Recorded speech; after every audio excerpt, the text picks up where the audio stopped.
जय भीम, जय संविधान, जय भारत, जय सतगुरु रविदास जी महाराज की। सत साहिब कबीर साहब की जय हो। कबीर साहब ने बहुत ही अच्छी एक वाणी बोली है।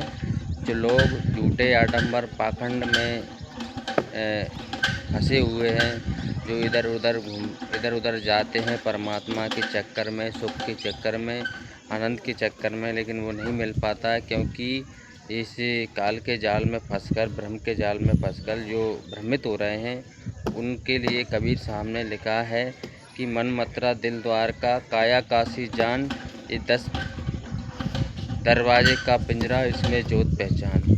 हम बाहरी आडंबरों में घूम घाम कर, पूजा पाठ करके, कर्म कांड करके अपने जीवन को नरक बनाने का काम कर रहे हैं। कबीर साहब कह रहे हैं कि मन को मथुरा बनाओ और दिल को द्वारिका बनाओ, और एक काया काशी है, और इसमें ही हमारे ये 10 दरवाजे का पिंजरा है, इसमें ही हमारे अंदर ज्योति स्वरूप है, जो परमात्मा विराजमान है। उसको पहचानने की जो कबीर साहब ने बात की कि आपको कहीं जाने की, भटकने की ज़रूरत नहीं है, अपने अंदर ही उस ज्योत को पहचानो। उस ज्योत को पहचानने के लिए आपको सतगुरु की आवश्यकता पड़ती है। कबीर साहब जैसे सतगुरु चाहिए, रविदास जैसे सतगुरु चाहिए, तथागत गौतम बुद्ध जैसे सतगुरु चाहिए, क्योंकि इसी के अंदर सब कुछ है।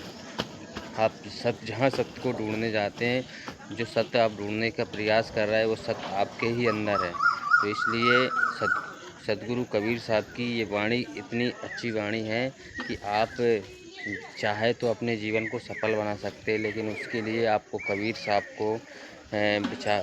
के विचारों को पढ़ना पड़ेगा, सुनना पड़ेगा, और उनके विचारों पर चलना पड़ेगा, क्योंकि कबीर साहब का ज्ञान है, बहुत मार्मिक ज्ञान है, वो उनका अटपटा ज्ञान है, और उस ज्ञान से वो इस समाज को, इस देश को, इस दुनिया के लोगों को बताना चाहते हैं कि आप जिस प्रकार के आडंबरों में, धर्मों में, जातियों में, अंधविश्वासों में पड़े हुए, उसमें कुछ नहीं है। आप अपने आप को जगाइए, विवेकशील बनिए, क्योंकि विवेक से आपके अंदर ज्ञान उपजेगा।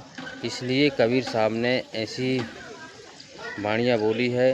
उन्होंने ऐसी कई वाणियाँ बोली है जिससे आप अपने जीवन का उद्धार कर सकते हैं।